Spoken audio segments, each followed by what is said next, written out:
세무사님, 아버지가 전세를 놓고 계신 아파트를 저에게 증여해 주셨습니다. 전세 보증금이 5억 원 있는 집인데 그 보증금은 제가 떠안는 조건이었습니다. 증여세가 크게 줄어서 좋아했는데 얼마 뒤에 아버지도 양도소득세를 신고하셔야 한다는 말을 들었습니다. 파신 것도 아닌데 왜 그런 것이 나옵니까? 아주 흔한 일입니다. 그리고 대부분 그 자리에서 당황하십니다. 이런 거래를 세법에서는 부담부 증여라고 부릅니다. 빚을 함께 넘기는 증여라는 뜻입니다. 재산을 자녀에게 넘기는 길은 크게 둘로 나뉩니다. 하나는 그냥 주는 것 증여입니다. 다른 하나는 값을 받고 넘기는 것 매매입니다. 부담부 증여는 그 사이에 있습니다. 값을 받지는 않았는데 빚을 함께 넘겼습니다. 그래서 세법은 이것을 하나의 거래로 보지 않습니다. 두 개의 거래로 봅니다. 빚을 넘긴 만큼은 판 것으로 보고 나머지만 준 것으로 봅니다. 반은 팔고 반은 준 셈입니다. 반은 팔고 반은 줬다는 것이 잘 와닿지 않습니다. 저는 아버지께 돈을 한 푼도 드린 적이 없는데 어떻게 판 것이 됩니까? 좋은 질문입니다. 돈이 오가지 않아도 파는 것이 될 수 있습니다. 이렇게 생각해 보십시오. 아버지에게는 세입자에게 언젠가 돌려줘야 할 5억 원이 있었습니다. 그 짐을 자녀분이 대신 짊어졌습니다. 아버지 입장에서는 5억 원짜리 짐이 사라진 것입니다. 세법은 그것을 아버지가 5억 원을 받은 것과 같다고 봅니다. 지갑에 돈이 들어오지는 않았지만 갚아야 할 돈이 없어졌으니 그만큼 이득을 본 것이지요. 그래서 그 5억 원만큼은 판 것으로 보고 양도소득세를 매깁니다. 자녀분이 대신 짊어진 짐이 아버지에게는 받은 돈이 되는 것입니다. 그러면 이 집은 이렇게 나뉩니다. 시가 10억 원짜리 아파트에 전세보증금 5억 원이 있었습니다. 5억 원은 판 부분이고 나머지 5억 원은 준 부분입니다. 자녀분은 준 부분인 5억 원에 대해서만 증여세를 냅니다. 아버지는 판 부분인 5억 원에 대해 양도소득세를 냅니다. 한 번의 거래인데 세금을 내는 사람이 둘이고 세금의 종류도 둘입니다. 여기까지가 오늘의 뼈대입니다. 그러면 증여세는 얼마나 줄어드는 것입니까? 처음에 그냥 증여하겠다고 했을 때는 세금이 2억 원이 넘는다고 들어서 엄두를 못 냈습니다. 전세를 함께 넘기면 그 부담이 얼마나 달라지는 것입니까? 숫자로 보시는 것이 빠릅니다. 성인 자녀에게 주고 최근 10년 안에 다른 증여가 없었다고 하겠습니다. 10억 원을 그냥 증여하면 증여재산 공제 5천만 원을 빼고 과세표준이 9억 5천만 원입니다. 기한 안에 신고하셔서 3%를 깎아받는다고 하면 실제로 내실 세금은 2억 1,825만 원입니다. 전세 5억 원을 함께 넘기면 증여재산가액이 5억 원으로 내려갑니다. 공제를 빼면 과세표준이 4억 5천만 원이고 같은 조건에서 내실 세금은 7,760만 원입니다. 차이가 1억 4,065만 원입니다. 증여세만 놓고 보면 절반 이하로 떨어집니다. 세금이 이렇게 크게 갈리는 이유가 있습니다. 증여세는 금액이 커질수록 세율이 계단처럼 올라갑니다. 10억 원일 때 적용되는 가장 높은 세율과 5억 원일 때 적용되는 가장 높은 세율이 한 단계 다릅니다. 그래서 금액이 절반으로 줄면 세금은 절반보다 더 많이 줄어듭니다. 1억 4천만 원이면 정말 큰 차이입니다. 그러면 전세를 놓고 있는 집은 무조건 이렇게 넘기는 것이 나은 것 아닙니까?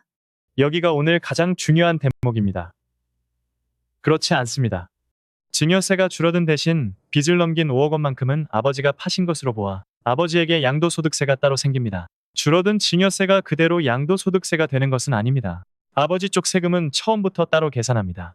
그래서 두 세금을 함께 놓고 비교해 보셔야 합니다. 아버지의 양도소득세가 어떻게 계산되는지 보겠습니다. 어렵지 않습니다. 5억 원에 판 것으로 봅니다. 그러면 그 집을 살 때 들인 돈도 같은 비율로 나눠서 뺍니다. 전체 10억 원 중 5억 원을 넘겼으니 절반입니다. 아버지가 4억 원에 취득한 집이라면 그 절반인 2억 원이 취득한 값이 됩니다. 5억 원에서 2억 원을 뺀 3억 원 정도가 이익으로 잡히고 여기에 얼마나 오래 보유했는지에 따른 공제를 거쳐 세금이 정해집니다. 여기서 눈여겨보실 것이 하나 있습니다. 아버지가 그 집을 싸게 취득했을수록 이익이 크게 잡혀 세금이 늘어난다는 점입니다. 그러면 아버지가 내실 세금이 얼마인지가 관건이겠군요. 저희 아버지는 그 아파트 한 채가 전부이신데 그런 경우에도 세금이 많이 나옵니까? 바로 그 지점에서 결론이 갈립니다. 오늘 꼭 기억하실 갈림길입니다. 아버지 세대가 그 집 한 채만 가지고 있고 1세대 1주택 비과세 욕구를 갖추었다면 판 것으로 보는 5억 원에도 그 비과세가 적용될 수 있습니다. 아버지 한 분이 아니라 함께 사는 세대 전체를 놓고 보고 얼마나 오래 보유하고 거주했는지도 함께 봅니다. 이 경우 아버지의 양도소득세 부담은 크게 줄거나 거의 없습니다. 그러면 증여세만 1억 4천만 원 넘게 아낀 셈이 됩니다. 부담부 증여가 가장 크게 힘을 발휘하는 경우입니다. 다만 집값이 12억 원을 넘으면 그 넘는 부분에는 세금이 생기므로 비과세라고 해서 언제나 영원인 것은 아닙니다. 반대로 아버지가 집을 여러 채 가지고 있다면 이야기가 달라집니다. 양도소득세가 그대로 나오고 경우에 따라서는 더 무겁게 매겨질 수도 있습니다. 특히 시기를 짚어드리겠습니다. 다주택자에게 세금을 무겁게 매기는 것을 그동안 미뤄왔는데 그 유예가 2026년 5월 9일 양도분으로 끝났습니다. 지금은 조정 대상 지역에 있는 집이라면 더 무거운 세율이 적용되는지를 반드시 따져보셔야 합니다. 그렇게 되면 아낀 증여세보다 새로 생긴 양도소득세가 더 클 수도 있습니다. 세금을 줄이려다 늘리는 일이 실제로 벌어집니다. 정리하면 이렇습니다. 1세대 1주택 비과세가 적용되는 경우라면 부담부증여가 유리해질 가능성이 큽니다. 여러 채를 가지고 있으면 계산해보기 전에는 유리하다고 말할 수 없습니다. 그러면 저희처럼 실행하기 전에 무엇을 먼저 확인해야 합니까? 아버지가 집을 2채 가지고 계신데 한 채는 오래전에 사신 것이고 한 채는 최근에 사신 것입니다. 집이 몇 채인지만 보면 됩니까? 주택수가 출발점이지만 그것만으로는 부족합니다. 아버지가 그 집을 언제 얼마에 취득했는지, 얼마나 오래 보유하고 거주했는지가 함께 들어갑니다. 같은 전세 5억 원짜리 집이라도 아버지가 오래전에 싸게 사신 집이면 이익이 크게 잡혀 세금이 늘어납니다. 최근에 비싸게 사신 집이면 이익이 적어 부담이 작습니다. 그래서 부담부증여는 자녀 쪽만 보고 결정하면 안 됩니다. 두 사람의 세금을 함께 놓고 계산해 본 다음에 정하는 것입니다. 저희는 전세보증금이었는데 주변에는 은행 대출이 남아있는 집을 물려주려는 분도 있습니다. 오빠가 그런 경우인데 대출을 자녀가 넘겨받는 것도 전세보증금과 똑같이 봅니까? 구조는 같습니다. 자녀분이 그 대출을 넘겨받아 갚기로 했다면 그 금액만큼은 판 것으로 보고 나머지만 준 것으로 봅니다.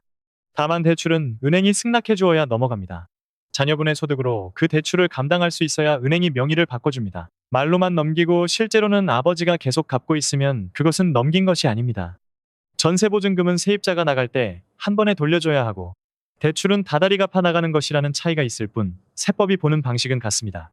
이제 실행할 때 걸리는 함정을 말씀드리겠습니다. 셋입니다. 첫째, 세법은 부모 자식 사이에 빚을 넘겼다는 말을 그대로 믿어주지 않습니다. 배우자나 부모 자식 사이의 부담부증여는 그 빚이 실제로 넘어가지 않은 것으로 추정합니다. 아니라고 밝혀지면 뒤집을 수 있지만 밝히지 못하면 넘긴 것으로 쳐주지 않습니다. 그럼 저희처럼 전세보증금을 떠안은 것도 인정을 못 받을 수 있다는 말씀입니까? 그건 실제로 있는 돈이고 세입자도 있는데요. 전세보증금이나 은행 대출처럼 서류로 분명하게 확인되는 빚은 예외로 인정받습니다. 다만 빚이 있다는 것만으로는 부족하고 자녀분이 그 빚을 떠안아 갚는다는 것까지 보여야 합니다. 문제가 되는 것은 서류 없이 말로만 있는 빚입니다. 임대차 계약서, 보증금이 실제로 오간 통장 기록, 대출이라면 은행 서류를 그대로 두십시오. 그것이 인정의 근거가 됩니다. 한 가지 오해를 풀어드리겠습니다. 계약서를 반드시 새로 쓰셔야 하는 것은 아닙니다. 집을 넘겨받으면 자녀분이 법에 따라 자동으로 집주인 자리를 이어받습니다. 다만 세입자에게 집주인이 바뀌었다고 알리시고 보증금을 돌려줄 계좌를 자녀분 것으로 바꿔두시는 편이 좋습니다. 나중에 정말 자녀분이 떠안았는지를 보여드릴 때 그 기록이 근거가 됩니다. 둘째, 넘겨받은 빚은 자녀분이 갚아야 합니다. 이것이 가장 많이 무너지는 자리입니다. 세입자가 나가면 보증금 5억 원을 돌려줘야 합니다. 그 돈을 자녀분이 마련하셔야 합니다. 그런데 저는 직장을 다닌 지 몇 해 안 돼서 모아둔 돈이 많지 않습니다. 세입자가 나가겠다고 하면 5억 원을 당장 마련하기 어려운데 그때 아버지가 대신 내주시면 안 되는 것입니까? 어차피 아버지 재산이었는데요. 아버지가 대신 갚으면 그 갚아준 금액이 다시 자녀분에 대한 증여가 됩니다. 이번에는 빼줄 빚이 없으니 그 금액이 그대로 증여재산으로 잡힙니다. 국세청은 부담부증여로 넘어간 빚을 따로 관리합니다. 그 빚이 언제 어떻게 없어지는지를 나중에 확인합니다. 증여할 때 한 번 보고 끝나는 것이 아닙니다.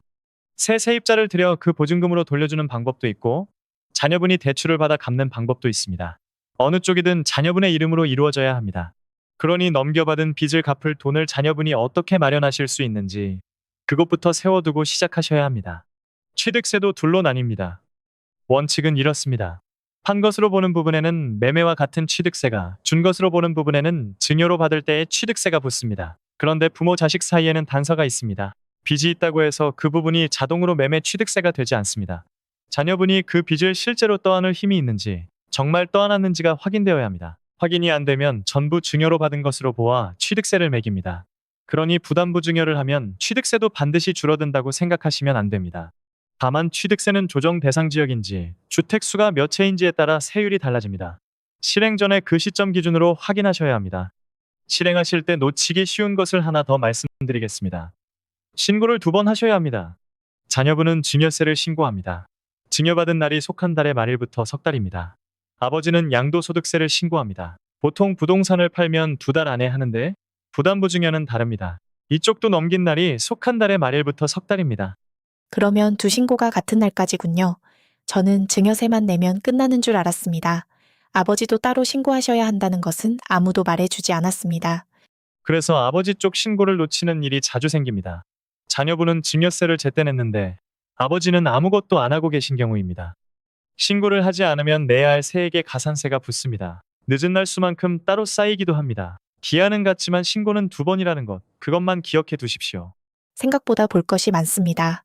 저는 전세만 끼면 무조건 유리한 줄 알고 시작했는데 그게 아니었군요. 저희 같은 사람이 상담을 받기 전에 스스로 챙겨둘 수 있는 것이 있습니까? 스스로 결론까지 내시기는 어렵습니다. 다만 상담을 받으시기 전에 4가지만 챙겨두시면 판단이 훨씬 빨라집니다.